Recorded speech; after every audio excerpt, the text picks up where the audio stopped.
ও আল্লাহর বান্দারা কেমন ঈমান, কেমন আমার মালিকের মুহাব্বত। সন্তানের ছুরির নিচে রেডি আমার মাওলার হুকুমের জন্য। তুমি কোরবানি কি মানুষকে দেখাবার জন্য দাও না, আমি আল্লাহর মুহাব্বতে দাও। আমি তোমার অন্তরের মুহাব্বতের পরীক্ষা নিতেছি, আমি তোমার গোশতের পরীক্ষা নেই না, রক্তের কিছুই নেই না।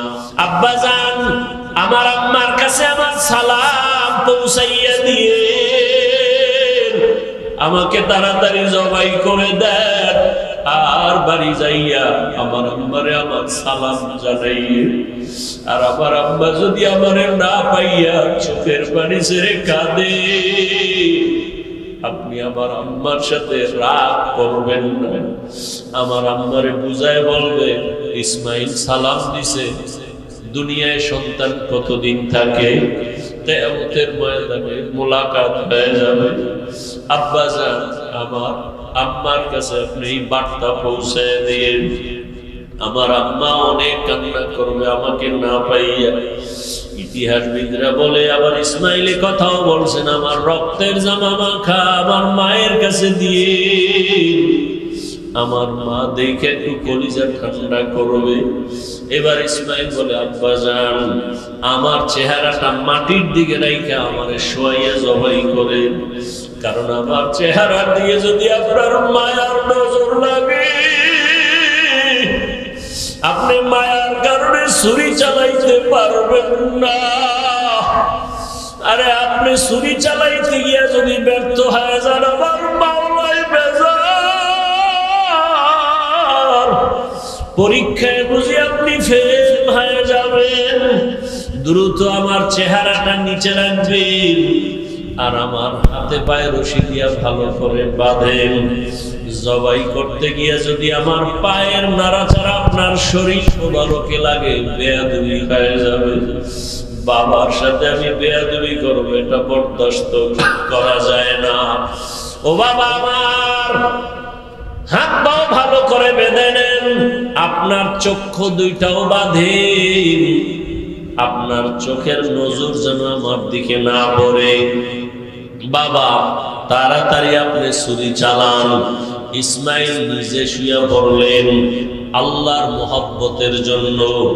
আল্লাহ পাক রব্বুল আলামিন ছুরিরে বললেন, খবরদার আবার ইসমাইলের একটা পশম যেন ক্ষতি না হয়। ইব্রাহিম নবী যখন ছুরি চালায় একটু পশম কাটে না। ইব্রাহিম নবী পাথরের উপরে আঘাত করলেন, পাথরটা টুকরা টুকরা হয়ে গেল। ইসমাইলের কয়, বাবা আর একবার চেষ্টা করে আসো। আল্লাহ বুঝি আবার বেজার হয়ে গেলেন নাকি। এবার নিয়ত করছি, রক্ত হাতে না লাগা পর্যন্ত ছুরি চালাইতেই থাকবো। ও আল্লাহর বান্দারা, কেমন ঈমান, কেমন আমার মালিকের মুহাব্বত। সন্তানের ছুরির নিচে রেডি আমার মাওলার হুকুমের জন্য। এবার ইসমাইলকে যখন নিয়ত করছে রক্ত হাতে না লাগা পর্যন্ত ইসমাইলের ছাড়বে না। ইসমাইলকে আবার যখন শোয়াইয়া ছুরি চালাবে, ইসমাইল যখন মাটিতে শুয়ে পড়লেন, আসমান থেকে আমার আল্লাহ অর্ডার দিলেন, ও জিবরাইল, জলদি করে জান্নাতে একটা দুম্বা নিয়ে যাও, আমার ইব্রাহিমের ছুরির নিচে দাও, ইসমাইলের যেন কোনো ক্ষতি না হয়। জিবরাইল আল্লাহর অর্ডারে জান্নাতি দুম্বা নিয়ে রওনা। জিবরাইল ভাবলেন, মনে হয় আমি যাইতে না যাইতে ইসমাইল বোধহয় জবাই হয়ে যাবে। জিবরাইল আসমান থেকে জোরে আওয়াজ দিলেন, আল্লাহু আকবার, আল্লাহু আকবার। এইভাবে আওয়াজ দেওয়া মাত্র ইব্রাহিম নবী আসমানে তাকাইয়াও তিনি আওয়াজ দিলেন, ইসমাইলও আওয়াজ দিলেন, লা ইলাহা ইল্লাল্লাহু আল্লাহু আকবার। ইব্রাহিম নবী আওয়াজ দিলেন, আল্লাহু আকবার ওয়ালিল্লাহিল হামদ। আল্লাহর কাছে তাকবীর ও কিয়ামত পর্যন্ত নারী পুরুষ সবার জন্য আল্লাহ পাক স্মৃতি হিসাবে রাইখা দিলেন। 9 তারিখ জিলহজ মাস, ফজর থেকে চালাও, নারীরা পুরুষেরাই তাকবীর পড়বা, আল্লাহু আকবার, আল্লাহু আকবার, লা ইলাহা ইল্লাল্লাহু আল্লাহু আকবার ওয়া লিল্লাহিল হামদ প্রত্যেক ফরজ নামাজের পরে একবার করিয়া, নারীও একবার পুরুষেও একবার। নারীরা আস্তে আওয়াজে, পুরুষেরা একটু জোরে আওয়াজ দিয়া পড়বে। 13 তারিখ পর্যন্ত আল্লাহ পাক এই পছন্দের আওয়াজকে জারি রাখলেন কিয়ামত পর্যন্ত। ইসমাইলের দুম্বা যখন জিবরাইল আসতেছে, ইব্রাহিম নবী যখন ছুরি চালায়, ইসমাইলের সরাইয়া দুম্বা দিয়া দিলেন। হঠাৎ করে দেখে রক্ত লেগে গেল, চোখ খুলে তাকায় দেখে অচেনা একটা জানোয়ার জবাই হয়ে গেল। আল্লাহর পক্ষ থেকে আওয়াজ আসতেছে, আল্লাহ বলেন ওয়ানাদাইনাহু আইয়া ইব্রাহিম قد صدقت الرؤيا إنا كذلك نجزي المحسنين। ও ইব্রাহিম, তোমার পক্ষ থেকে আমার যা চাওয়াটা হয়ে গেছে। আমি সন্তানের জবাই চাই নাই, আমি চাইছি তোমার কলিজার মুহাব্বত। আমি দেখতে চাইছি তোমার অন্তরে মাওলার মুহাব্বত বেশি নাকি সন্তানের মুহাব্বত বেশি। জবাই চাই না, যাও তাড়াতাড়ি হাজেরার কাছে চলিয়া যাও। ইসমাইলের জন্য মা হাজেরা কান্না করে, ও ইব্রাহিম, সন্তানকে মায়ের কোলে ফিরাইয়া দাও। আর বলে আসো বাদশার দাওয়াতে যাই। বিদায় বেলা বাদশার থেকে একটু হাদিয়াও তো দরকার। আমি জান্নাতি একটা হাদিয়া দিয়ে দিলাম, হাজেরাকে দিয়ে এই হাদিয়া তোমরা খাও। আল্লাহ বলেন ওয়াফাদাইনাহু বিযিবহিন আযীম। ওই ইব্রাহিম নবীর কুরবানি আল্লাহ পাক বলেন লাইয়ানালাল্লাহা লুহুমুহা ওয়ালা দিমাউহা ওয়ালাকিন ইয়ানালুহুত তাকওয়া মিনকুম। ও দুনিয়ার কুরবানি দেনেওয়ালারা, আমি তোমার রক্ত চাই না, পশুর গোশত চাই না, আমি চাই তোমার কলবের তাকওয়া। তুমি কুরবানি কি মানুষকে দেখাবার জন্য দাও না, আমি আল্লাহর মুহাব্বতে দাও। আমি তোমার অন্তরের মুহাব্বতের পরীক্ষা নিতেছি। আমি তোমার গোশতের পরীক্ষা নেই না, রক্তের কিছুই নেই না। আমি আল্লাহ তোমার অন্তরের তাকওয়া চাই।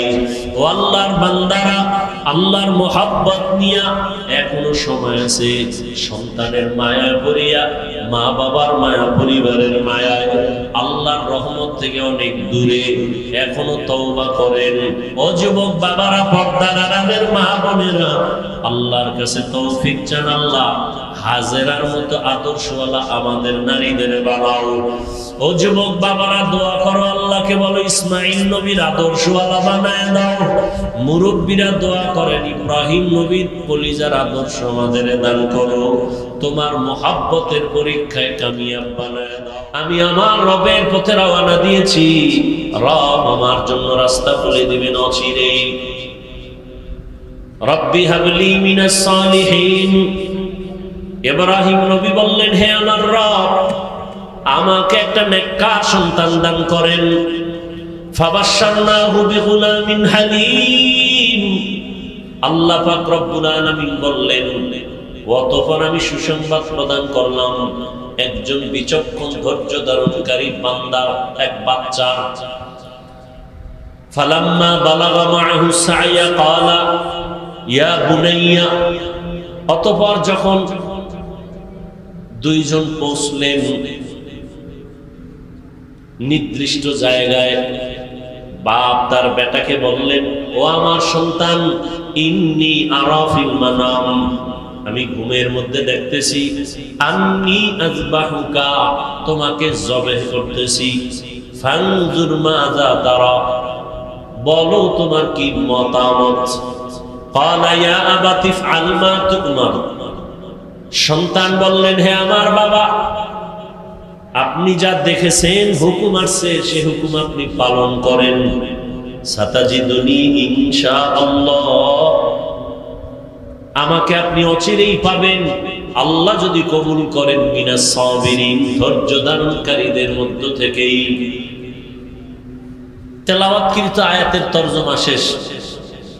হাদিস পড়েছি, নবীজি বলেন, লা তাআতা লি মাখলুকিন ফি মা'সিয়াতিল খালিক। আল্লাহকে অসন্তুষ্ট করে পৃথিবীর ভিন্ন কারো আদেশ নিষেধ মেনে নেওয়া হারাম। আল্লাহকে অসন্তুষ্ট করে মা বাবার কথা মানা হারাম। আল্লাহকে অসন্তুষ্ট করে পীরের কথা মানা হারাম, আল্লাহকে অসন্তুষ্ট করে নেতার কথা মানা, নেত্রীর কথা মানা হারাম। এক কথায় দুনিয়ার সব বেজার হয়ে যাবে, কোনো দুঃখ নাই, আল্লাহকে বেজার করা যাবে না। কাকে বেজার করা যাবে না? কিন্তু আমরা বেশি আল্লাহকে বেজার করি। পর্দা করলে আমার আল্লাহ খুশি, আত্মীয় স্বজন বেজার। এখন আপনার পরীক্ষা, নিজে যাচাই করে দেখেন আপনার অবস্থা কি। পর্দা করলে আল্লাহ খুশি হবেন, আত্মীয় স্বজন বেজার হবে। এখন আপনি কি আল্লাহকে খুশি রাখিয়া পর্দা করলেন, নাকি আত্মীয় স্বজনকে খুশি রাখতে গিয়া পর্দা লঙ্ঘন করতেছেন? আপনার ঈমানের কি হালাত? কোন মুফতি সাহেবের ফতোয়ার প্রয়োজন নাই, নিজে নিজে হিসাব করেন। দাড়ি রাখলে আমার আল্লাহ খুশি হবেন, আত্মীয় স্বজন বেজার হবে। এখন আপনি আত্মীয় স্বজনকে বেজার করছেন নাকি আল্লাহকে বেজার করছেন? আপনার ঈমানের হিসাব আপনিই করে নেন। ওমরে ফারুক বলেন, হাসিবু আনফুসাকুম ক্বাবলা আন তুহাসাবু। হিসাব, আসল হিসাবের আগে নিজে হিসাব মিলাও। আসল হিসাব যেদিন শুরু হবে, নিজে হিসাব করার সময় পাইবা না। এখনই সময় হিসাবটা মিলায় নাও। কই ছিলাম, কই আছি, কোথায় যাব, কই আমার শিশুকালের হালাত, কই আমার কিশোরের হালাত, কই আমার যৌবনের হালাত, কই আমার যৌবনকালের বন্ধুরা কই গেল? ডানে তাকায় দেখি অনেক খেলার বন্ধু নাই, বামে দেখি লেখাপড়ার অনেক বন্ধু নাই, আমার আপনজন অনেকেই চলে গেল। আমার কি হালাত? আমি কোন দিন ঘুম থেকে আর উঠতেই পারবো না, চির ঘুম আমার শুরু হয়ে যাবে। ঘুমের মধ্যে মরণ হয়নি? ঘুমের মধ্যে চির ঘুম হয়ে যাবে। মা ডাকবে, কেউ সাড়া দিবে না, বলবে বাবা মারা গেছে। এই তো দুনিয়া। কার পেছনে ঘুরে বান্দা? একটা খবর আমাকে শুনাইল একজনে। 5 বছর আগে, 5 বছর আগে এই বিদেশিরা, ভালো করে শুনো, স্বামী থাকে বিদেশ আর স্ত্রী দেশে বৈশা দেবরের সাথে, স্বামীর ভাইয়ের সাথে লাইন ফাইন কইরা এমন অপরাধে জড়িত হলো, কেউ জানে না। Free mind. কি মাইন্ড? ধরা খাইলে কার ডোন্ট মাইন্ড। আরে কপাল করছে রে, ঘরে ঘরে জেনা জেনা জেনা। যেই পরিমাণ জেনা চলে ঘরে ঘরে, রুমে রুমে, সারা রাত মোবাইলের মাধ্যমে। চোখের জেনা, কানের জেনা, হাতের জেনা, জবানের জেনা। যেই পরিমাণ অপরাধ চলে ঘরে ঘরে, রুমে রুমে। ছেলে এক রুমে ঘুমায় মোবাইলে সারা রাত জেনা, ঘুমাবে ফজরের আগে। মেয়ে আর এক রুমে মোবাইল নিয়ে জেনা। স্বামী এক রুমে মোবাইল নিয়ে জেনা, স্ত্রী মোবাইল নিয়ে ব্যস্ত সারা রাত। কারণ দিনে ছিল ব্যবসার ঝামেলা, চাকরির ঝামেলা, দোকানের ঝামেলা, ফ্রি ছিল না। রাতটা পাইছি ফ্রি, মোবাইলের হক আদায় করে সারা রাত শুয়ে শুয়ে। ঠিক নেই? যেই পরিমাণ অপরাধ করে, উচিত ছিল ঘুমের মধ্যে মাওলার গজব দিয়া চেহারাটা শুকরের মতো, বানরের মতো বানায় দেওয়া। কেন দেন না আমার আল্লাহ? এত গুনার পরেও রহমতের নবীর উম্মত হওয়ার কারণে দেন না। রহমতের নবীর উম্মত হওয়ার কারণে আল্লাহ পাকে গজব দেন না। দিলে তো 1 সেকেন্ডের ব্যাপার, মাঝে মাঝে দেয় তো। সিডর কত নামে বেনামে সব ধ্বংস হয়ে যায়। চিত্রাং নামের এক প্রলয়ঙ্কারী ঝড় কয়েক বছর আগে আপনাদের এই পার্শ্বের এলাকা কুমিল্লা জেলার ঘটনা। ছেলেটা যুবক, বিয়ে করছে মাত্র একটা বাচ্চা। বিদেশের যত টাকা পয়সা কামাই করে আইনা দেশে একটা বিল্ডিং করছে, 2 তলা বিল্ডিং, ডুপ্লেক্স। আগামী শুক্রবার বিল্ডিং এ ঢুকবে, বুজুর্গ দাওয়াত দিছে, পাশে একটা টিনের ঘর, রাতের বেলা টিনের ঘরে ঘুমাইছে। চিত্রাং নামের প্রলয়ঙ্কারী ঝড় এসে একটা গাছ ফালাইছে, একই চকির মধ্যে স্বামী আর স্ত্রী, যুবক যুবতী আর বাচ্চাটা একটা গাছ পইরা তিনজনের বুকে চাপলাইয়া জায়গায় শেষ। আগামী শুক্রবার ডুববে বিল্ডিং। जिंदगी में बंदगी तू कर नहीं, जिंदगी में बंदगी तू कर नहीं, जिंदगी में बंदगी शर्मिंदा है, जिंदगी में बंदगी शर्मिंदा है। বাংলাদেশ পিছায়া নাই, একটা অপরাধ কইরা কেউ পার হয় না। এর পরেও যে কেন অপরাধ করে, তা কেমন অপরাধ? জবাই করে ফেলে, মা সন্তানকে জবাই করে, সন্তান মাকে জবাই করে। ওই যে দেবরের সাথে সম্পর্ক, স্বামী বিদেশ থেকে আসছে, কি জানি হইয়া লাগছে, স্ত্রীর সাথে তর্ক, স্ত্রী একটা জোরে ধাক্কা দিছে, দেওয়ালে লাগছে, বাড়ি পড়ে গেছে, রক্তক্ষরণ হয়েছে। হসপিটালে নিয়ে কোন রকম বাসায় আসছে, আবার ঝগড়া করতে করতে দেওরে নীলা স্বামীটার স্ত্রী সহ রাতে মেরে ফেলছে। মেরে ফেললেন, কম্বল দিয়ে পেঁচাইয়া খাটের তলে লাশ রাখছে 2-4 দিন। রাখার পরে গন্ধ আসবে, এজন্য অনেক দূরে রাতের বেলা নিয়ে গেছে, কচুরি পানা পানির একেবারে গভীরের মধ্যে নিয়ে রাখছে। এইবার সবাই জিজ্ঞেস, তোর স্বামী আইলো গেল কই? ইমার্জেন্সি বিদেশ গেছি। এদিকে যে ঘটনা কেউ জানে না, কিন্তু আমার মাওলার ধরা বড় কঠিন। দুনিয়াটা এত আপডেট হয়ে গেছে, কেউ নাই, অপরাধের খবর কেউ জানে না, কিন্তু ধরা খেয়ে যায়। 5 বছর আগে অন্যায় করছে, আজকে ধরা খাইল। 7 বছর আগে অপরাধ করেছে, কেউ জানে না, কিন্তু আজকে ধরা খেয়েই গেল। এরকম অহরহ চলছে। যুবকরা এগুলি দেখে না, সারা রাত দিন আকাম করতে করতে সময় কাটায় মোবাইলে, এই জিনিস দেখে না। কিসের বাহাদুরি? আল্লাহ, সামনে কোরবানি,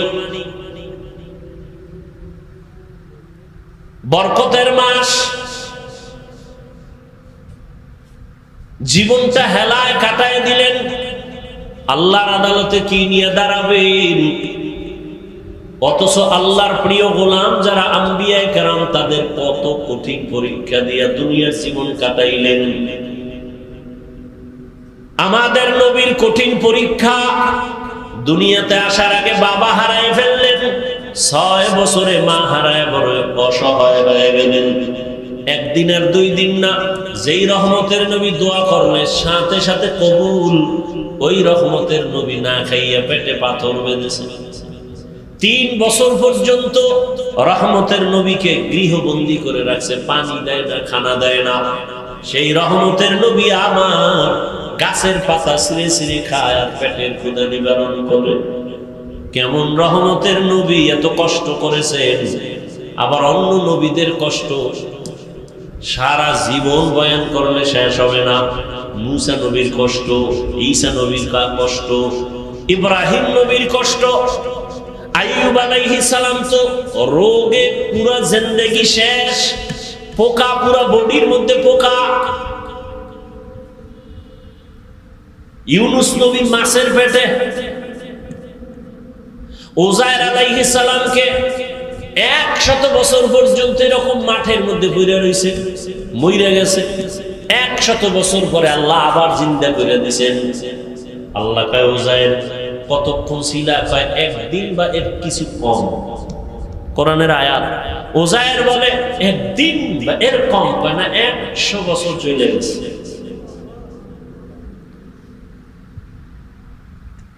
আমাদের সেই তুলনায় তো কিচ্ছুই হয় নাই। এখনো দিব্যি আরামে আছি, খাইলেই ঘুমাই।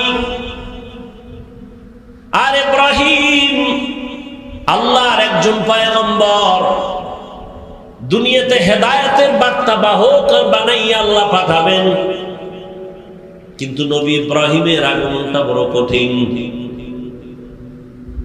ইরাকের বাবেল শহর, ওই শহরের অধিপতি নমরুদ এক সময় একদিন রাতের বেলা ঘুমে স্বপ্ন দেখে একটা আগুন উঠা পুরা ইরাক বাবেলটাকে ছাই করে ফেলছে। ঘুম থেকে ওইটা নমরুদ বলে, গণকরে ডাকো, গণকরে ডাক দাও, আমি যে স্বপ্ন দেখলাম আগুন, ভয় পাইলাম, কি এটা? গণকরা এসে এবার পরিচয় দিল, ও বাদশা জাহাপনা, তুমি আগুন দেখো নাই, তোমার কপালের জম দেখছো। এই আগুনের মতো শক্তিশালী একটা সন্তান জমিনে আসবে, তোমার সব কিছু ধ্বংস করে ফেলবে, তোমার এই বাদশাহী সব শেষ হয়ে যাবে। নমরুদ কয়, সন্তান আসবে? বলে ছেলে না মেয়ে? কয় ছেলে। মায়ের গর্ভে আসছে? না। জমিনে? না। তাড়াতাড়ি তাহলে আশাটাই বন্ধ করে দাও। নমরুদ রেড অ্যালার্ট দিয়ে দিল, স্বামী আর স্ত্রী এক জায়গায় ঘুমাতে পারবে না, ছেলে সন্তান জমিনে এখন আসা বন্ধ। এটাকে বলে বার্থ কন্ট্রোল, জন্ম নিয়ন্ত্রণ। পৃথিবীর ইতিহাসে জন্ম নিয়ন্ত্রণের প্রথম প্রবর্তক নমরুদ, আর এর ডাইরেক্টর বানায় দিল নমরুদ ইব্রাহিম নবীর বাবা আজরকে। আল্লাহ তাআলা চাইলেন ইব্রাহিম আসবে, তোর সব জুলুম বন্ধ করাবো, এবং কোথায় আসবে? যারে ডাইরেক্টর বানাইছো তার ঘরে আসবে। তুই বাধা দিয়ে পারবি না, কারণ আমার আল্লাহর সাথে যারা পাল্লা দেয় কেউ কোনোদিন আগাইতে পারছে? কথা বলেন, কেউ পারে নাই। এর নবীর উম্মতের দল, এই যে 10 বছর আগে, শিক্ষিত যারা বুঝেন তারা বলেন 10 বছর আগে বাংলাদেশের মানুষের যেই সংখ্যা ছিল এখন কি পরিমাণ কমছে না বাড়ছে? তাহলে জন্ম নিয়ন্ত্রণের ট্যাবলেট গুলো গেল কোথায়? গেল স্লোগান, রাস্তার মোড়ে মোড়ে ব্যানার লাগায়, ছেলে হোক মেয়ে হোক দুটোর বেশি নয়, একটা হলে ভালো হয়। আমি বলি আবার লেখ না হইলে আরো ভালো তোদের জন্য। এরা জন্ম নিয়ন্ত্রণের বড়ি খায় কেন? আর এটি বানাইলো কেরা? এগুলি নিয়ে কথা বলবো না, তবে এতটুকু বলবো, 10 বছর আগে ট্যাবলেট খাইয়াও তো সন্তান কমাতে পারে নাই, বরং যেদিন থেকে স্লোগান শুরু একটার বেশি না, সেদিন থেকে আমার আল্লাহর কুদরতি চাবি চালু হয়ে গেল, একসাথে 4 বাচ্চা।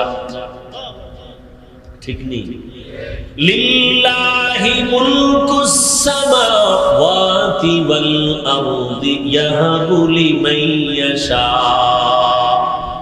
ইয়াহাবু লিমান ইয়াশাউ ইনাসান ওয়া ইয়াহাবু লিমান ইয়াশাউ যুকুর আও ইউযাওযিজুহুম যুকরানা ওয়া ইনাসা ওয়া ইয়াজআলু মান ইয়াশাউ আকিমা ইন্নাহু আলিমুন কাদির।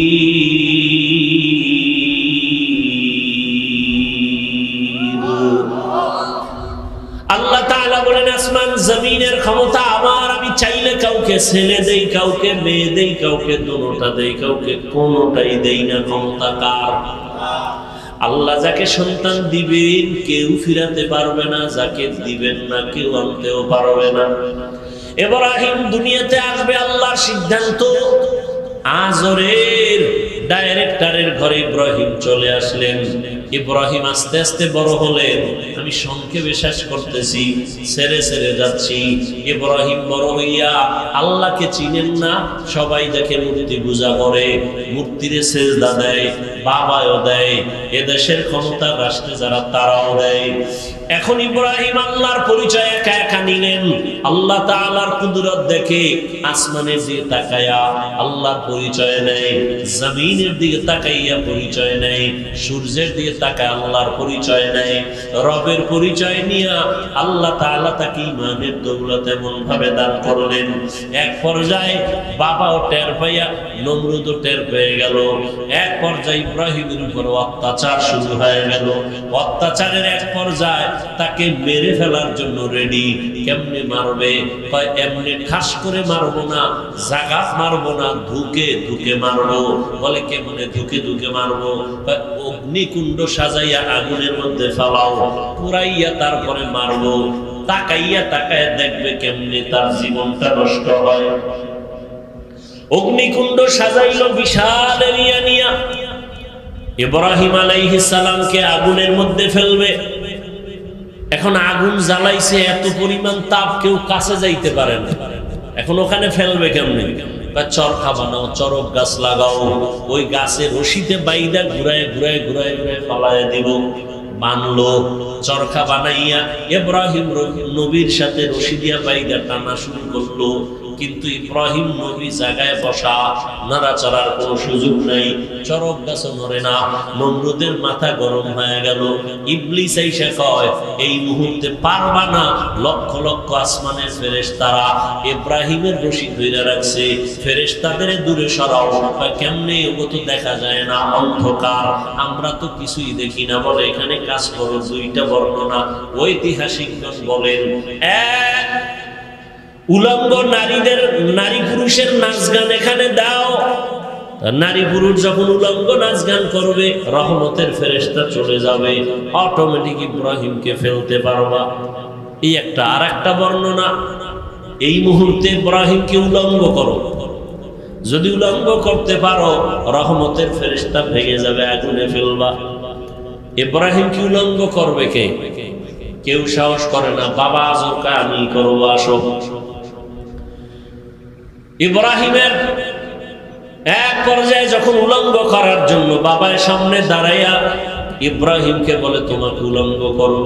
ইব্রাহিম বলে বাবা, সন্তান বিপদ পড়লে মা বাবা পাগলের মতো হয় আত্মরক্ষার জন্য, সন্তানের বাঁচানোর জন্য। তুমি আমার জন্মদাতা বাবা, তুমি আমাকে উলঙ্গ করবা, কি একটু লজ্জা লাগে না? হাজার হাজার ফেরেশতা তাকায় আছে, আমাকে লজ্জা দিও না। এক পর্যায়ে যখন ইব্রাহিমকে উলঙ্গ করেই ফেলতেছে, রহমতের ফেরেশতারা চলে গেল। চরক গাছ উঠায় যখন আগুনের মধ্যে ফেলবে, ঠিক ওই সময় জিব্রাইল কানে মুখ লাগায় বলে কোন সহযোগিতার প্রয়োজন আসেনি। ইব্রাহিমের এখানে একটা পরীক্ষা, যদি বলে হ্যাঁ করো, আল্লাহ বেজার হয়ে যাবে। যে ছাত্র লেখাপড়ায় খুব ভালো, তার সামান্য অন্যায় শিক্ষক বরদাস্ত করতে পারে না। ইব্রাহিম আলাইহিস সালাম এখানেও পাশ করে বললেন, আরে আমি তো অন্ধ মালিকের গোলাম না, তুমি আমার সাহায্য করবা কি করবা না জানা নাই। আমার কিছুর প্রয়োজন হলে আমার মালিক আমার জন্য যথেষ্ট, তিনি আমার সবকিছু দেখতেছেন। ইব্রাহিম এইখানেও পাশ করে ফেললেন। আগুনের মধ্যে যখন ফেললো, আল্লাহ আগুনকে হুকুম করে দিলেন, উলনা ইয়া নারু কুনি বারদাও ওয়া সালামান আলা ইব্রাহিম। আকে লুতুফে খেশরা ইজহারে কর বাখলিল আশনারে রাগুল জারে কর। আগুনের মধ্যে ইব্রাহিম পড়ে আছে দিব্যি আরামে, কোন ইব্রাহিম নবীর পশম জ্বলে না। নমরুদ অনেক দূরের থেকে তাকায় বলে, আগুন তুই কি দুর্বল হয়ে গেলি? কয় না, ইব্রাহিম যার কথা মাইনা চলে, আমিও তো তার কথা মেনে চলি। ইব্রাহিমের আল্লাহ হুকুম দিছে, জ্বালানো নিষেধ করেছেন, পশম যেন জ্বলে না। আবার আল্লাহ যদি অর্ডার করে তোরে পুরা জমিন আমি জ্বালায় দিতে পারি। দীর্ঘদিন ইব্রাহিম নবী আগুনের মধ্যে থাইকা বের হলেন, সশরীরে আরামে সুস্থতার সাথে বের হইয়া। এবার কয় না, এত বড় জুলুম সহ্য করা যায় না, দেশে থাকবো না। বিদায় বিবি বিশ্ব সুন্দরী সারা তাকে নিয়ে রওনা সিরিয়ার দেশে, ইরাক থেকে সিরিয়ায় যাবে। সাথে একজন তার ভাতিজা লূত আলাইহিস সালাম তার সঙ্গে আছেন। আল্লাহর পদে পদে বান্দার উপরে পরীক্ষা। যাবেন সিরিয়ায়, মিশরের এলাকা যখন পার হচ্ছেন সেখানে আবার এক ঝামেলা। মিশরের জালেম খবর পাইছে বিশ্ব সুন্দরী সারা যায়, কয়টাকে আটকাও। আটকাইয়া লয়ে গেছে তার খাস কামরায়। ইব্রাহিম নবী একা বসে আছেন রাস্তায়। ইব্রাহিম নবী বলেন, হে মালিক, তুমি আমারে যতই পরীক্ষা করো দয়া করে পাশ করায়া দাও। আমার বিবির সতীত্ব নষ্ট করবে কেউ, বরদাস্ত করা যায় না। কি না জানি করে জানি না। আল্লাহ কয়, ইব্রাহিম ধৈর্য ধারণ কর, আমি তোর অন্তর চক্ষু খুলে দিলাম। জালেম তোর স্ত্রীর সাথে কি করবে তুই এখানে বসে সব দেখবি। ইব্রাহিম নবী অন্তর চক্ষু দিয়ে তাকায় দেখে জালেম বিশ্ব সুন্দরী বিবি সারার দিকে হাত যখন বাড়াইতে শুরু করলো, সাথে সাথে হাতটা বাঁকা হয়ে গেছে, শক্ত হয়ে গেছে। জালেম কয়, রে ও নারী, তোমার মধ্যে এমন কি মেডিসিন আছে যে আমি হাত বাড়াইলে বাঁকা হয়ে যায়? আমি আর করবো না, আমারে মাফ করো। যা মাফ করে দিলাম। হাত আবার স্বাভাবিক হয়ে গেছে। জালেম আবার সুযোগ পায় হাত বাড়াইছে। ইব্রাহিম নবী দেখতেছেন আর দোয়া করতেছেন। এভাবে 3 বার হাত বাড়াইয়া খাঁটি তওবা করে বলে, তোমার মধ্যে এমন কি মেডিসিন আছে যে আমি তোমার কাছেও যেতে পারি না? ও পর্দার আড়ালের আম্মা জানেরা, জমিনের মধ্যে যা কিছু ঘটে বা হচ্ছে, প্রবাদ আছে তার অর্ধেক করেছে নর, অর্ধেক করেছে নারী। একটা বাগান সাজাইতে হলে জমিনের মধ্যে আদর্শ সন্তান লাগবে। আদর্শ সন্তান প্রয়োজন হলে আদর্শ মায়ের প্রয়োজন। আরে আম্মা জান, এক হাতে তালি বাজে না। স্বামী আর স্ত্রী এক মন যদি না হয়, ওই জায়গায় ভালো সন্তান আসবে না। ওই মা সারা কতটা কঠিন এক মুহূর্তে, তার স্বামী নবীও নাই, আল্লাহর মুহাব্বতের পরীক্ষায় পাশ করার জন্য এতটা মজবুত।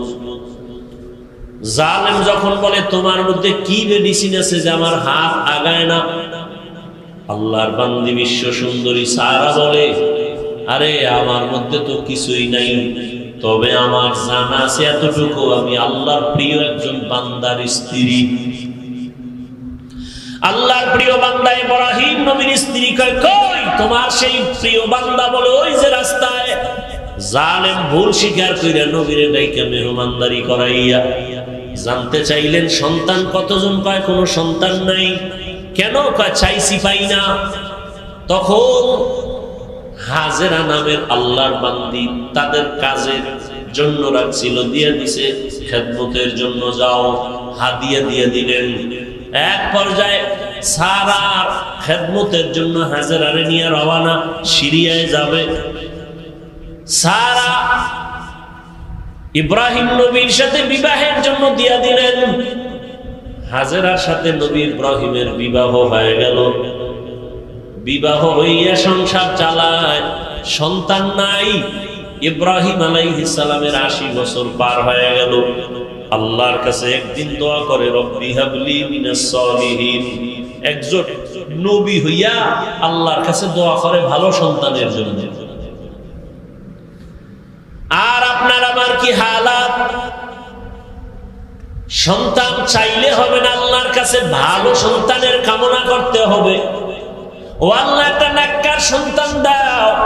10টা সন্তান হলে কি লাভ হবে যদি সন্তানের কারণে মা বাবার হাতে হ্যান্ডকাপ লাগে, পুলিশে ধরে, মানুষ যদি গালাগালি করে, সন্তানের কারণে মা বাবার ইজ্জত যদি নষ্ট হয়, এমন সন্তান 10টা হলেও লাভ নাই। আর একটা সন্তানের দ্বারা মা বাবার সম্মান যদি বেড়ে যায়, এমন এক সন্তানও যথেষ্ট।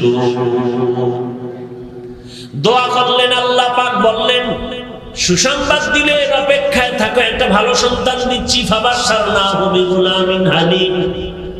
৮০ বছরের উপরে বয়সে সন্তান আল্লাহ দান করলেন, নাম রাখলেন ইসমাঈল।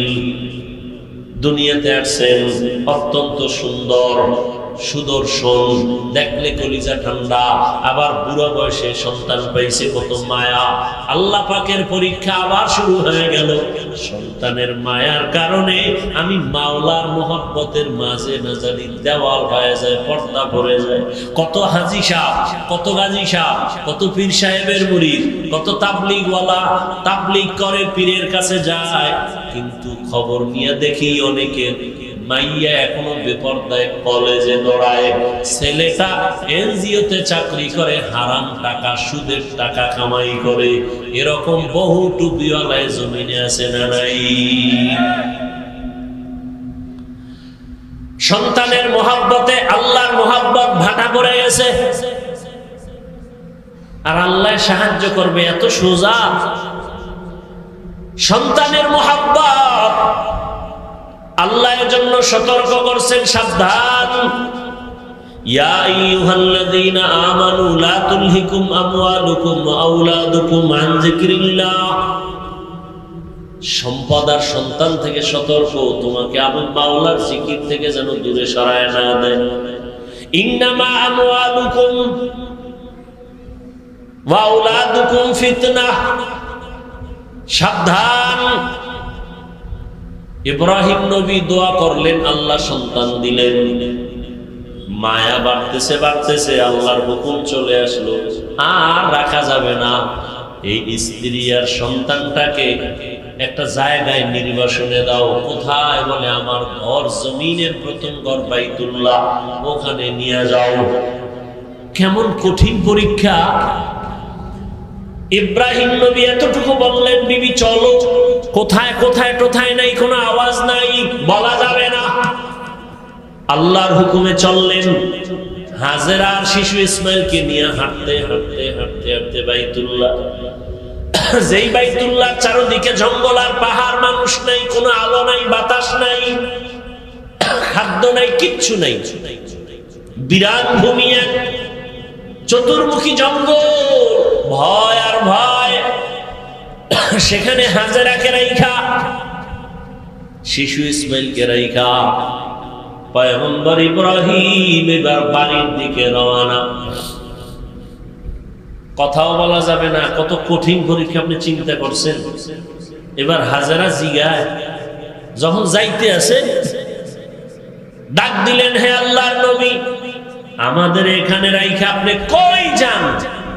নবী কোনো আওয়াজ নাই, নিষেধ, মুখ খোলা যাবে না। পেছন দিক দিয়ে ধরলেন, আস্তিনটাকে ধইরা যখন দাঁড় করাইলেন, আমাদের রেখে যান কেন? নবী চুপ। এক পর্যায়ে কথা যতই বলে নবী আওয়াজ দেন না। মা হাজেরা শেষ সময় বলেন, আমাদের যেখানে রাইখা যাইতেছেন, এটা কি আপনার ইচ্ছা নাকি রবের হুকুম? এহে নেও, জবান খোলা যাবে না। ইশারা দিলেন, হ্যাঁ রবের হুকুম, তাও মুখে বলে নাই। আল্লাহ কেমন কঠিন পরীক্ষা! শুধু ইশারায় জবাব দিলেন, হ্যাঁ আল্লাহর হুকুম।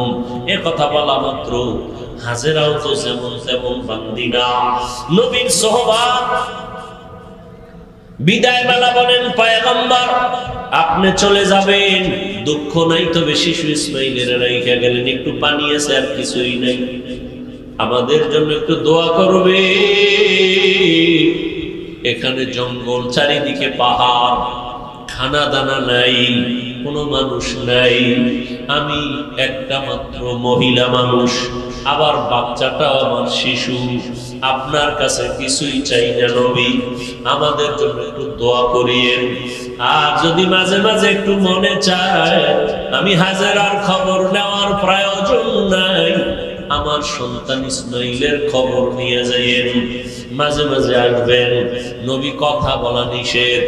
এবার চলতেছেন, হাজেরা এখানে বসে আছেন, চিন্তায় পড়ে গেলেন, এই জঙ্গলে কোনো মানুষ নাই, পাহাড়, আমি একা ইসমাইলের নিয়ে কেমনে থাকবো? আল্লাহর কাছে দোয়াও করেন, ইব্রাহিম নবী উঠা পাহাড়ে উঠা নিচে নামলেন, নাইমা আল্লাহর দরবারে হাত উঠায় দোয়া করা শুরু করলেন। রব্বানা ইন্নী আসকানতু মিন যুররিয়্যাতি বিওয়াদিন গায়রি যি যার'ইন ইনদা বাইতিকাল মুহাররাম রব্বানা লিয়ুকিমুস সালাতা ফাজআল আফইদাতাম মিনান নাসি তাহদি ইলাইহিম ওয়ারযুকহুম। নবী দোয়া করলেন, দোয়া করিয়া তিনটা কথা বলে গেলেন, হে আল্লাহ, তোমার দরবারে তিনটা দোয়া করে গেলাম। আমার সন্তান, আমার স্ত্রী এখানে আছে, তুমি বাসস্থানের মানুষের ব্যবস্থা করে দিও, এবং তুমি তাদের রিজিকের পানির ব্যবস্থা করো, এবং তাদের খানার আয়োজন তুমি ফল ফ্রুটের ব্যবস্থা করিও। নবী দোয়া করে চলে গেলেন সিরিয়ায়, সারাকে নিয়ে জীবন কাটায়। হাজেরা আর ইসমাইল এখানে কেউ নাই, চতুর্মুখী জঙ্গল পাহাড়। ইসমাইলের পানি পান করাইতে করাইতে শেষ হয়ে গেল, কিচ্ছু নাই, চারদিকে কোনো পানিও নাই। ও পর্দার আড়ালের আম্মা জানেরা, আল্লাহর মোহাব্বত কত কঠিন, কত কোরবানি আর ত্যাগ একজন নারী ইতিহাস কায়েম করে গেছেন। আপনারা নবী না, তবে নবীদের মায়ের মতোই তো আপনাদের মান। আপনারা তো সাহাবায়ে কেরামদের মায়ের মতো দামি নারী। আপনারা তো ইসমাইল নবীর মা হাজরা আলাইহিস সালামের মতো দামি।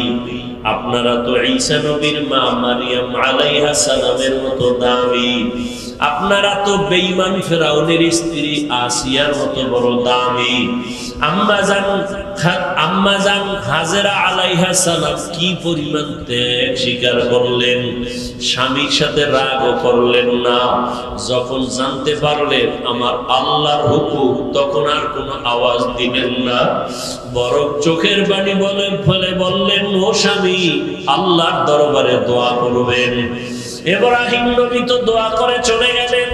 এখন ইসমাইলের বাচ্চা মানুষ কান্না ক্ষুধা, মা হাজেরার দুধ নাই, এক পর্যায়ে পানিও শেষ হয়ে গেল, নিজেও খানা পান না, বাচ্চারও খানা দিতে পারে না, এমন কঠিন হাল।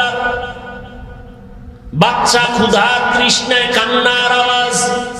এক পর্যায়ে মা হাজেরা মাঝে মাঝে নিজের জিহ্বাটা ইসমাইলের মুখের মধ্যে দিয়ে দেয়, দেখে জিহ্বার লালাও নাই। মায়ের চোখে পানি, কোথায় যাবে? জঙ্গলের ভেতরে। আল্লাহর কাছে বলে, আল্লাহ রাস্তা খুলে দেন। ইসমাইল ও বাচ্চা শুয়ে শুয়ে কান্না করে। মা হাজেরা হঠাৎ সফা পাহাড়ে তাকাইলেন, একটু দূরে দেখে 10টার সময় সূর্যের আলো, পানি পানি মনে হয়।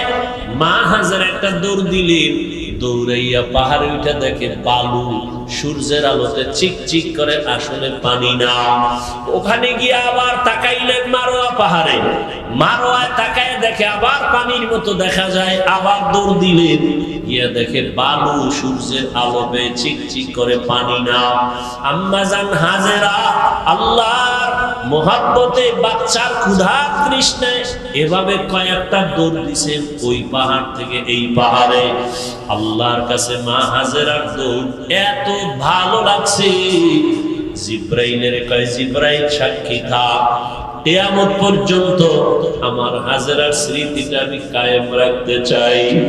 দুনিয়ার জমিনে যারা আমার ঘর জিয়ারত করতে আসবে, বাইতুল্লাহ জিয়ারত করতে আসার পর আমার হাজেরা যেই পাহাড়ের দৌড় মারছে, ওই জায়গায় গিয়া যদি আমার হাজির দৌড় না দেয়, আমি কোন হাজির হজ কবুল করব না।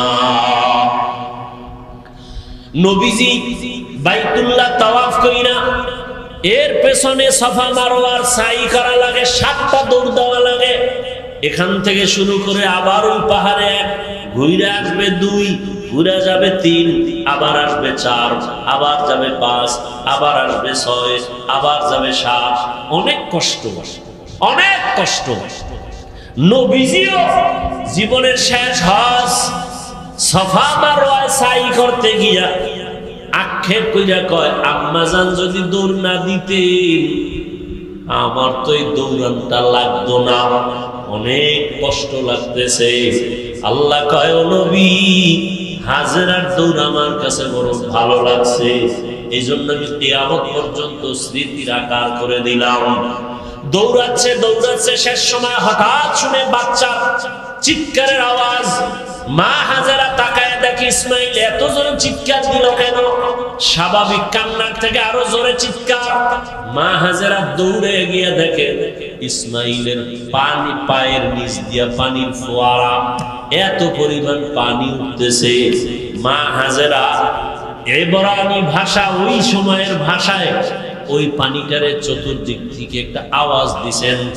আওয়াজটাও আল্লাহর কাছে ভালো লাগছে, ঝম ঝম, তার অর্থ হলো থাম থাম।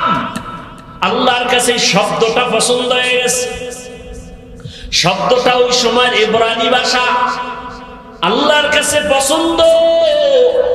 কিয়ামত পর্যন্ত এই পানির নাম হয়ে গেল কি? জমজম।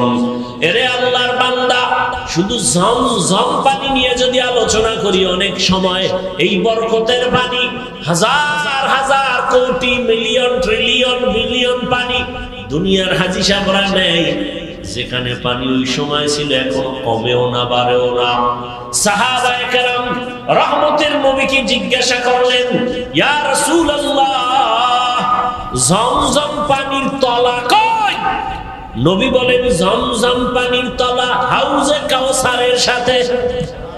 আরো জোরে বলো সুবহানাল্লাহ। এত বরকতের পানি কোন জিনিস দাঁড়াইয়া পান করা নিষেধ, তবে জমজমের পানি দাঁড়ায় পান করো। জমজমের পানির প্রায় 25টার মতো উপকার আছে। কত দামি পানি!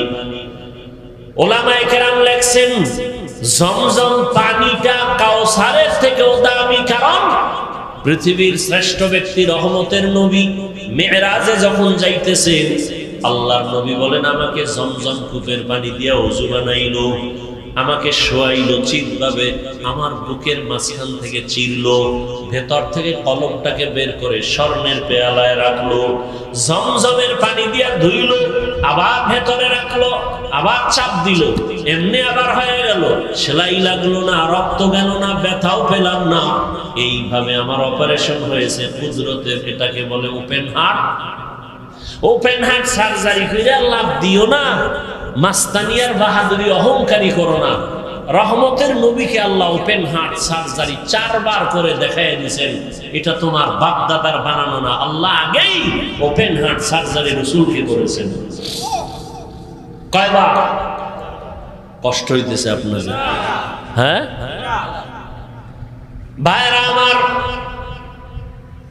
রহমতের নবী বলেন, এই জমজম পানি আমরা পিপাসা নিবারণ করি পানি দিয়া, পেটের ক্ষুধা নিবারণ করি কি দিয়া? খানা দিয়া। জমজম পানি এতটা দামি যে এই পানিটা পান করলে ক্ষুধাও থাকবে না, পিপাসাও থাকবে না। জমজম পানি বান্দা তুমি ঔষধ হিসাবে ব্যবহার করো। ঔষধ কেমন ঔষধ? তোমার বিশ্বাস যেমন তেমন। কেউ যদি বলে আমি কোন ঔষধ খাবো না, আমার জমজম আমার ঔষধ, যেমন নিয়ত করবে ফলাফল তেমন। বরকতের পানি মা হাজেরাও পান করলেন, বাচ্চাটারও দিলেন, ক্ষুধাও নাই, পিপাসাও নাই। একটা দোয়া কবুল হয়ে গেছে।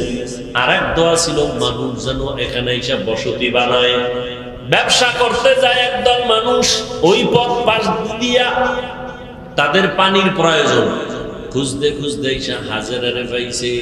জমজম পাইয়ে কই পানি আমরা নিব, কারণ এটার মালিক আছে। কে? বলে আমি। কয় যে পানি যে নিবা দিব, তোর শর্ত কি? তোমরা এখানে ব্যবসা বাণিজ্য করে বাসস্থান করো, পানি নাও, যত পারো নাও, এখানে থাকবা, বাড়িঘর করবা, বসবাস করবা। এবার সব রাজি হয়ে গেল। মানুষজন ঘর বাড়ি উঠাইতে শুরু করলো, জমজমের পানি ব্যবহার করতেছে, ফসল টসল সুন্দরভাবে চালাচ্ছে। এখন অনাবাদী এলাকা আবাদী হতে চললো। জমজম পানি নিয়া সবাই ব্যবহার করে, বরকতের পানি মানুষজন পড়ে গেল। আর একটা দোয়া করছিল, আল্লাহ কুদরতের দ্বারা রিজিকের ব্যবস্থা করে দাও। এই যে জমজমের পানি, কেউ কেউ বলে ইসমাইলের শিশুর পায়ের আঘাতে উঠছে। মা হাজেরা তো দৌড়ায় পাহাড়ে, ইসমাইল যে চিল্লে পানি উঠছে টের পায় না, দূর তো মাঝখানে একটা আওয়াজ আসছে, আওয়াজ গাইবি। হাজেরার কানে কোথার থেকে আওয়াজটা আসলো, নজর করে দেখে বাইতুল্লাহর থেকে আওয়াজ, দৌড়ায় গিয়ে দেখে পানি। মুফাসসিরিনে কেরাম বলেন এটা ইসমাইলের পায়ের আঘাতের পানি না, জিবরাইল আমিন পাখা দিয়ে জোরে আঘাত করেছেন, পানি ওঠা শুরু হয়ে গেছে। মা হাজেরা এখন মোটামুটি ভালো অবস্থান, বাবার তো খবরই নেই। এবার রিজিক চাইছেন, ফল।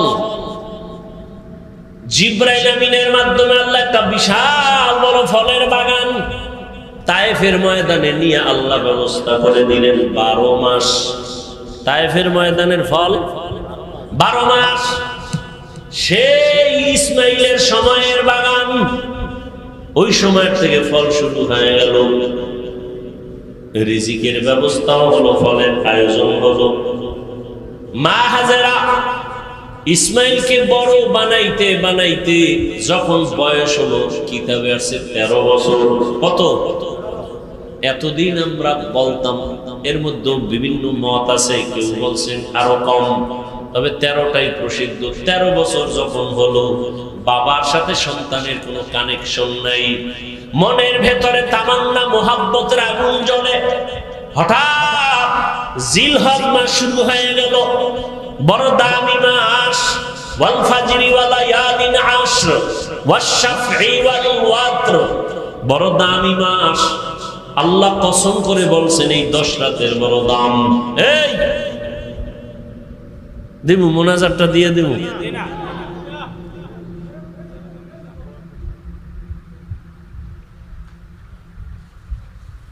কপাল করলে কি করে যাই করবে, আকাম কোনো কাম নাই, কিন্তু বাইরে মোবাইল চালাইব, নিলে আড্ডা দিব। ওই একদল তো আড্ডা দিতেই আছে দোকান ভাড়ে, কপাল করছে। আল্লাহ হেদায়েত দান করবে। আমিও কাইটা কাইটা দিয়ে আইছি, আর শেষ করে দিব অল্প টাইম। কোথায় রাখছি কথা? জিলহজ মাস শুরু হয়ে গেল, 1, 2, 3। হ্যাঁ, আজকে তো চাঁদ উঠছে না, উঠে না, উঠছে। জিলহজ মাসে কোরবানি যারা দিবে, কত কথা কওয়া যায়। বাইতুল্লাহ যারা হাজী সাহেব ওখানে হজে গেছে, এই হজ শেষ কোরবানি দেওয়া পর্যন্ত, চাঁদ উঠার থেকে কোরবানি দেওয়া পর্যন্ত নখ কাটবে না, চুল কাটবে না, কিছুই কাটা যাবে না। আমরা বাইতুল্লাহ যেতে পারি না, যারা কোরবানি দিবেন, যারা দিবেন না সবাই এই আমলটা করি, অন্তত একটু বাহানা করবেন যে ওখানে যেতে পারি না, তবে হাজীদের সাথে একটু মিল করলাম। নখ চুল কিছুই কাটবেন না কোরবানি করার পরে, এর দ্বারা অনেক ফজিলত। মাওলার কুদরত, ওই বলছিলাম না, বাইতুল্লাহ মাওলার পাগলামির জায়গা, মাওলার আশিকের ইশক আর পাগলামির জায়গা বাইতুল্লাহ। দেখেন না, গোসল করবে হাজিরা, সাবান লাগানো যাবে না, তেল লাগানো যাবে না। যত ময়লা সয়লা নিয়ে এলোমেলো থাকো, ততই আল্লাহর কাছে ভালো। পাগল সাজো, পাগল। বুঝে না একদল, ওটির তার মার আরো ছিঁড়ে গেছে, ছিঁড়ে যাইয়ে এবার আমার পিছে লাগছে। আমি মক্কার হাজিদের পাগল কইছি, ওরে এইটা হই না, আর একদল আরো ডবল পাগল হয়ে গেছে। হাফিজুর রহমান পাগল কইল কেন? তুই ডবল পাগল হইলি কেন? দুনিয়ার সব মানুষই তো পাগল। এখন কি যাবি? এখন যাইব? এতদিন বলছি মক্কার হাজিরা মাওলার পাগল, রাস্তার ল্যাংটা পাগল না। আজ বললাম দুনিয়ার সবটি পাগল, একটা মানুষ নেই পাগল ছাড়া। কেউ চেয়ারের পাগল, কেউ ক্ষমতার পাগল, কেউ নারীর পাগল, কেউ গাড়ির পাগল, কেউ সম্মানের পাগল, কেউ সৌন্দর্যের পাগল। একটা মানুষও পাগল ছাড়া আছে? সব পাগল। নামাজ নাই, রোজা নাই, যারা ক্ষমতার পাগল, আর ঘুমের ভিতরে ক্ষমতা, নামাজে দাঁড়াইলেও ক্ষমতা। যারা নারীর পাগল, 24টা ঘন্টা নারী নিয়ে জিকির আর ফিকির। আর যারা আমার মাওলার পাগল, এরা 24 ঘন্টা শুধু আমার মাওলাকে নিয়ে জিকির আর ফিকির চলে। ইয়া এলাই मुझसे मुझको दूर कर ताके देखो मुझ में तुझको एक नजर। এক স্বপ্ন রহমানি, আর এক স্বপ্ন শয়তানি, আর এক স্বপ্ন নফসানি। শয়তানের পক্ষ থেকে স্বপ্ন, আর নিজের ধ্যান খেয়ালের দ্বারা স্বপ্ন। আর একটা রবের পক্ষ থেকে স্বপ্ন। নবী চিন্তায় পড়ে গেলেন, কি ওহী নাকি কোন শয়তানের পক্ষ থেকে দেখলাম। বুঝতে পারলেন না, এজন্য এই দিনটাকে বলে ইয়াউমে তারবিয়াহ। ইয়াউমুত তারবিয়াহ, সন্দেহের দিন। পরের দিন আবার একই স্বপ্ন। ওদিন স্বপ্ন দেখে বুঝতে পারলেন যেটা না রবের পক্ষ থেকে আমার প্রতি আদেশ হুকুম আছে। স্বপ্ন দেখা ফাইনাল হয়ে গেলেন, আল্লাহর রাস্তায় কুরবানি করতেই হবে। এবার দ্বিতীয় রাত্রে স্বপ্ন দেখে ফাইনাল সিদ্ধান্ত নিয়ে নিলেন, উট কোরবানি দিলেন। আগের দিনও দিলেন। এই দিনটা যেহেতু নিশ্চিত হয়ে গেলেন, আল্লাহর পক্ষ থেকে পরিচয়, সিদ্ধান্ত যেন আল্লাহর পক্ষ থেকে এই স্বপ্ন। এজন্য এই দিনটাকে বলে ইয়াউমে আরাফা, 9 জিলহজ। এই দিনের রোজার অনেক দাম। খালি বয়ান, এই বিষয়ে আলোচনা করলে কত লাইন। আরাফার রাত দিনের রোজা বড় দামি রোজা। এই মাসের প্রথম থেকেই রোজা বড় দামি, আমল বড় দামি। আল্লাহ কসম খাইছেন, ওয়াল ফাজরি ওয়া লায়ালিন আশর, 10 রাতের কসম, ফজরের কসম। আরাফার দিনের ফজর কেউ বলছেন, বা হজের দিনের কসম। আল্লাহ পাক রব্বুল আলামিন ইব্রাহিমকে স্বপ্ন দেখাইলেন তৃতীয় রাত্র 10 তারিখ। ইব্রাহিম নবী স্বপ্ন দেখছেন, তখন তিনি জবে করা শুরু করলেন 10 তারিখে ইয়াউমুন নাহার। ইব্রাহিম নবী ফাইনাল যে আল্লাহ পাক আমার উট চায় না, আমার অন্তরের আসল জিনিস চায়। আমার এই জীবনে আসল তো ইসমাইল ছাড়া কেউ না। 13 বছর বয়স হয়ে গেল, এখন বুঝি আমার পরীক্ষা, আমার সন্তানের জবাই করার হুকুম আছে। চিন্তা করেন, সন্তান জবাই করা কত বড় কঠিন। রেডি হয়ে গেলেন, কোনো প্রশ্ন নাই। সুরিয়া রশিনিয়া রওয়ানা। যাইতে যাইতে মক্কা নগরীতে হাজির। যেই এলাকা দেখছিলেন জঙ্গল, এখন দেখে মানুষের অভাব নাই, বাচ্চারা খেলাধুলা করে। এত বাড়িঘর, হাজেরার ঘর কই, ইসমাইলের ঘর কই, খবর নেই। একটা বাচ্চারে ডাইকা কয়, এখানে ইসমাইল নামের কেউ আসেনি? ভাইবা ভাইবা ভাইবা, কিছুক্ষণ পরে বলে আছে। কই ওদের ঘর আসেনি? কয় এলাকার শেষ মাথায় ছোট একটা ঘরের মধ্যে থাকে মা আর সন্তান। ওরা জানেন ইব্রাহিমকে। নবী হাঁটতে হাঁটতে গেলেন, গিয়া দেখে ইসমাইল সামনে খেলতেছেন। নবী তো দেখাই কলিজা সিরিয়া গেছে। ডাক দিয়ে হাত বাড়ায় দিছে দরজার সামনে, বাবা আয়। ইসমাইল একটা দৌড় দিয়া মায়ের কাছে গেছে, চিনে না।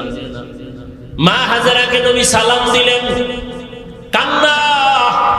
দীর্ঘ বছর কোনো সম্পর্ক নাই, কত কষ্ট করে করে আমি জীবন কাটাইছি।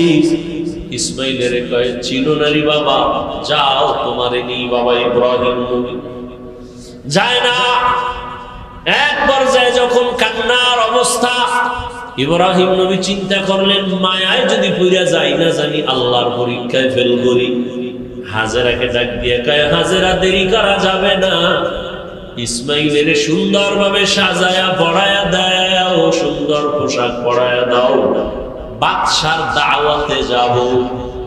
আল্লাহর দাওয়াত কয় নাই, ঘুরে গেছে বাদশার দাওয়াত।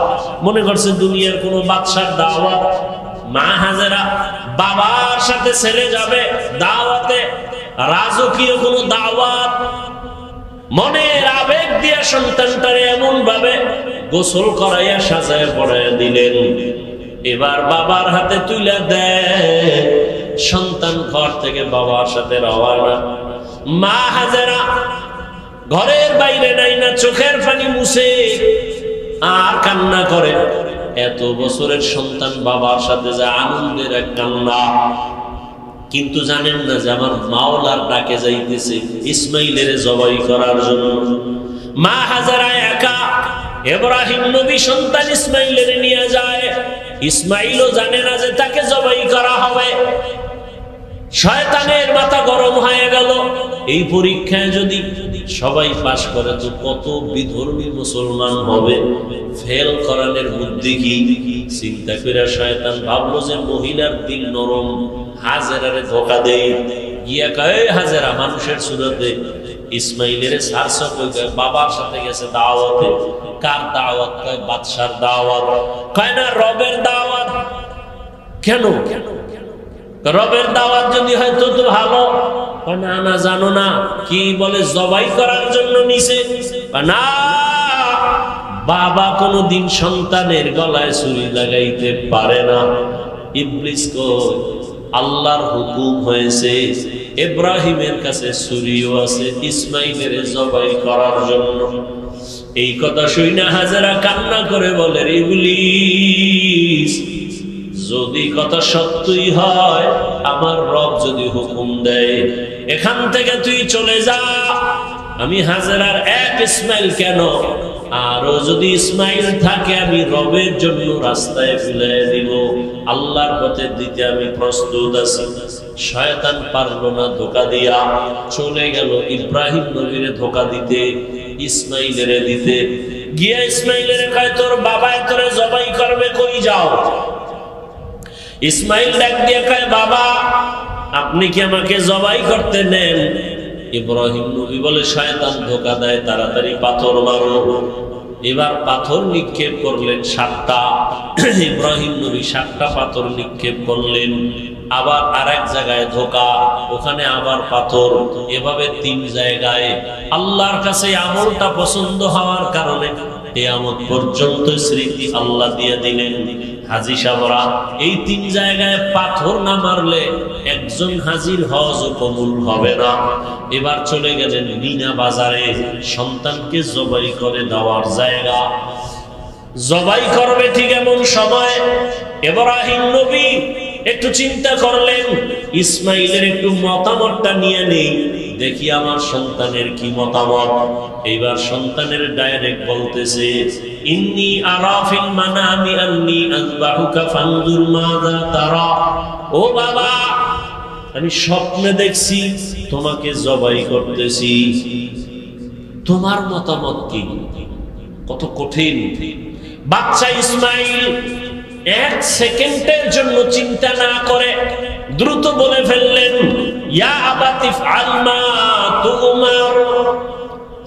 বাবা তাড়াতাড়ি আপনাকে যে আদেশ করা হয়েছে পালন করেন।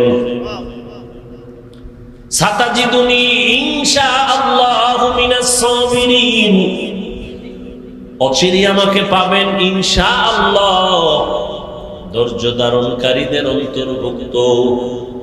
এরে আল্লাহর বান্দা, এখানে অনেক কথা ইব্রাহিম নবীকে আল্লাহ পাক স্বপ্নে দেখাইলেন কেন, ডাইরেক্ট বললেন না কেন? আবার ইসমাইলকে জিজ্ঞাসা করলেন কেন? আল্লাহর হুকুমের বেলায় জিজ্ঞাসা করলেন কেন? এখানে তো জিজ্ঞাসা করার কোনো যুক্তিকতা নাই, আল্লাহ অর্ডার করছে পালন করো। আবার ইসমাইল স্বপ্নের কথাটাকে এত গ্যারান্টি দিল কেন? অনেক কথা এখানে। ইসমাইল নবী বললেন, আব্বা জান আমাকে দ্রুত আপনি যা দেখছেন হুকুম পালন করেন। বাবাই বলছে আমি স্বপ্ন দেখছি জবাই করতে। ইসমাইল বলে আপনাকে যে হুকুম দেওয়া হয়েছে তা পালন করেন। দেখছে স্বপ্ন, কিসের হুকুম? 13 বছরের সন্তান। অনেক কথা এখানে, হিকমত, এগুলোর জবাব এখন দেওয়ার সময় নেই। ইসমাইল বইলেই চোখের পানি ছেড়ে দিয়েছেন।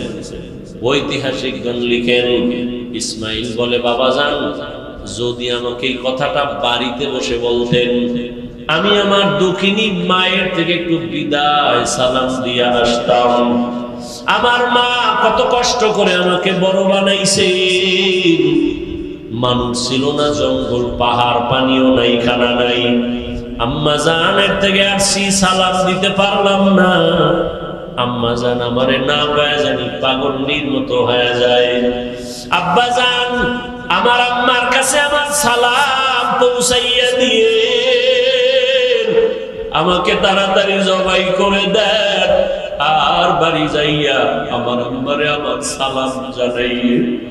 আর আমার আম্মা যদি আমারে না পাইয়া চোখের পানি ছেড়ে কাঁদে, আপনি আমার আম্মার সাথে রাগ করবেন না। আমার আম্মারে বুঝায় বলবে, ইসমাইল সালাম দিছে, দুনিয়ায় সন্তান কতদিন থাকে, কিয়ামতের ময়দানে মোলাকাত হয়ে যাবে। আব্বা জান আমার আম্মার কাছে আপনি এই বার্তা পৌঁছে দিয়ে। আমার আম্মা অনেক কান্না করবে আমাকে না পাইয়া। ইতিহাসবিদরা বলে, আবার ইসমাইল কথাও বলছেন, আমার রক্তের জামা মাখা আমার মায়ের কাছে দিয়ে আমার মা দেখে একটু কলিজা ঠান্ডা করবে। এবার ইসমাইল বলে, আব্বা জান আমার চেহারাটা মাটির দিকে রাইখা আমারে শোয়াইয়া জবাই করে, কারণ আমার চেহারার দিকে যদি আপনার মায়ার নজর লাগে, আপনি মায়ার কারণে ছুরি চালাইতে পারবেন না। আরে আপনি ছুরি চালাইতে গিয়া যদি ব্যর্থ হয়ে যান, আমার মাওলাই বেজার, পরীক্ষায় বুঝি আপনি ফেল হয়ে যাবেন। দ্রুত আমার চেহারাটা নিচে রাখবেন, আর আমার হাতে পায়ে রশি দিয়া ভালো করে বাঁধেন। জবাই করতে গিয়ে যদি আমার পায়ের নাড়াচাড়া আপনার শরীর মোবারকে লাগে, বেয়াদবি হয়ে যাবে। বাবার সাথে আমি বেয়াদবি করবো, এটা বরদাস্ত করা যায় না। ও বাবা আমার, হাত পাও ভালো করে বেঁধে নেন, আপনার চক্ষু দুইটাও বাঁধেন, আপনার চোখের নজর যেন আমার দিকে না পড়ে। বাবা তাড়াতাড়ি আপনি ছুরি চালান। ইসমাইল নিজে শুয়ে পড়লেন আল্লাহর মহব্বতের জন্য। আল্লাহ পাক রব্বুল আলামিন ছুরিরে বললেন, খবরদার আবার ইসমাইলের একটা পশম যেন ক্ষতি না হয়। ইব্রাহিম নবী যখন ছুরি চালায় একটু পশম কাটে না। ইব্রাহিম নবী পাথরের উপরে আঘাত করলেন, পাথরটা টুকরা টুকরা হয়ে গেল। ইসমাইলের কয়, বাবা আর একবার চেষ্টা করে আসু। আল্লাহ বুঝি আবার বেজার হয়ে গেলেন নাকি। এবার নিয়ত করছি, রক্ত হাতে না লাগা পর্যন্ত ছুরি চালাইতেই থাকবো। ও আল্লাহর বান্দারা, কেমন ঈমান, কেমন আমার মালিকের মুহাব্বত। সন্তানের ছুরির নিচে রেডি আমার মাওলার হুকুমের জন্য। এবার ইসমাইলকে যখন নিয়ত করছে রক্ত হাতে না লাগা পর্যন্ত ইসমাইলের ছাড়বে না।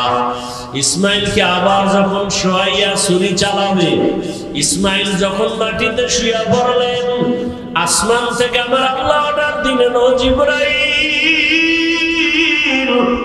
জলদি করে জান্নাতে একটা দুম্বা নিয়ে যাও, আমার ইব্রাহিমের ছুরির নিচে দাও, ইসমাইলের যেন কোনো ক্ষতি না হয়।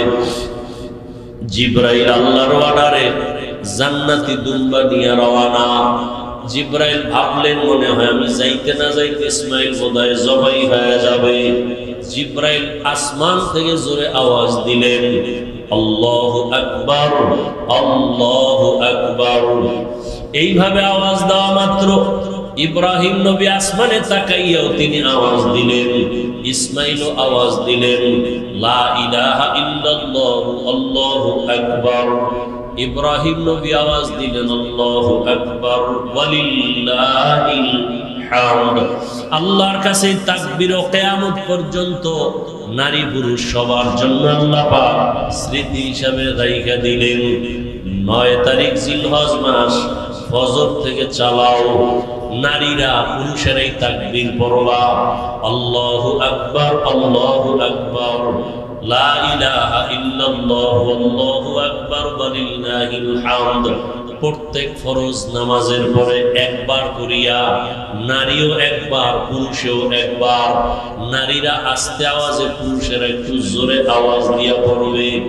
13 তারিখ পর্যন্ত আল্লাহ পাক এই পছন্দের আওয়াজকে জারি রাখলেন কিয়ামত পর্যন্ত। ইসমাইলের দুম্বা যখন জিবরাইল আসতেছে, ইব্রাহিম নবী যখন ছুরি চালায়, ইসমাইলের সরাইয়া দুম্বা দিয়া দিলেন। হঠাৎ করে দেখে রক্ত লেগে গেল, চোখ খুলে তাকায় দেখে অচেনা একটা জানোয়ার জবাই হয়ে গেল। আল্লাহর পক্ষ থেকে আওয়াজ আসতেছে, আল্লাহ বলেন ওয়ানাদাইনাহু আইয়া ইব্রাহিম قد صدقت الرؤيا إنا كذلك نجزي المحسنين। ও ইব্রাহিম, তোমার পক্ষ থেকে আমার যা চাওয়া তা হয়ে গেছে। আমি সন্তানের জবাই চাই নাই, আমি চাইছি তোমার কলিজার মুহাব্বত। আমি দেখতে চাইছি তোমার অন্তরে মাওলার মুহাব্বত বেশি নাকি সন্তানের মুহাব্বত বেশি। জবাই চাই না, যাও তাড়াতাড়ি হাজেরার কাছে চলিয়া যাও। ইসমাইলের জন্য মা হাজেরা কান্না করে, ও ইব্রাহিম, সন্তানকে মায়ের কোলে ফিরাইয়া দাও। আর বলে আসো বাদশার দাওয়াতে যাই, বিদায় বেলা বাদশার থেকে একটু হাদিয়াও তো দরকার। আমি জান্নাতি একটা হাদিয়া দিয়ে দিলাম, হাজেরাকে দিয়ে এই হাদিয়া তোমরা খাও। আল্লাহ বলেন ওয়াফাদাইনাহু বিযিবহিন আযীম। ওই ইব্রাহিম নবীর কুরবানি আল্লাহ পাক বলেন লাইয়ানাল্লাহা লুহুমুহা ওয়ালা দিমাউহা ওয়ালাকিন ইয়ানালুহুত তাকওয়া মিনকুম। ও দুনিয়ার কুরবানি দেনেওয়ালারা, আমি তোমার রক্ত চাই না, পশুর গোশত চাই না, আমি চাই তোমার কলবের তাকওয়া। তুমি কুরবানি কি মানুষকে দেখাবার জন্য দাও না, আমি আল্লাহর মুহাব্বতে দাও। আমি তোমার অন্তরের মুহাব্বতের পরীক্ষা নিতেছি। আমি তোমার গোশতের পরীক্ষা নেই না, রক্তের কিছুই নেই না। আমি আল্লাহ তোমার অন্তরের তাকওয়া চাই। ও আল্লাহর বান্দারা, আল্লাহর মুহাব্বত নিয়া এখনো সময় আছে। সন্তানের মায়ায় পড়িয়া, মা বাবার মায়া, পরিবারের মায়ায়, আল্লাহর রহমত থেকে অনেক দূরে এখনো তওবা করেন। ও যুবক বাবারা, পর্দার আড়ালের মা বোনেরা, আল্লাহর কাছে তৌফিক চান, আল্লাহ হাজেরার মতো আদর্শওয়ালা আমাদের নারীদের বানাও। ও যুবক বাবারা, দোয়া করো, আল্লাহকে বলো ইসমাইল নবীর আদর্শওয়ালা বানায় দাও। মুরব্বীরা দোয়া করেন ইব্রাহিম নবীর কলিজার আদর্শ আমাদের দান করো। তোমার মুহাব্বতের পরীক্ষায় কামিয়াব বানায় দাও। জীবনে যত অপরাধ করেছো টাকার মায়ায়, সন্তানের মায়ায়, আজকে থেকে তওবা করো। আর নামাজ ছাড়বা না, মা বাবার মায়ায় পড়ে আল্লাহকে ভুলবা না, পরিবারের মায়ায় পড়িয়া আল্লাহর রহমত থেকে দূরে যাইবা না। ও যুবক বাবারা, কয়দিন আর গুনাহ করবা? শখ লাগায় তো কম গুনাহ করো নাই। মনের চাহিদায় কত গুনাহ করেছো, আর কত মরণ কি তোমার হবে না? কয়দিন আর বাহাদুরি করবা? এখনো নিয়ত করো, মা বাবার দোয়া নিয়া, শিক্ষকের দোয়া নিয়া, উলামায়ে কেরামের দোয়া পরামর্শ নিয়া নবীজির আদর্শ মেনে চলবো। আল্লাহ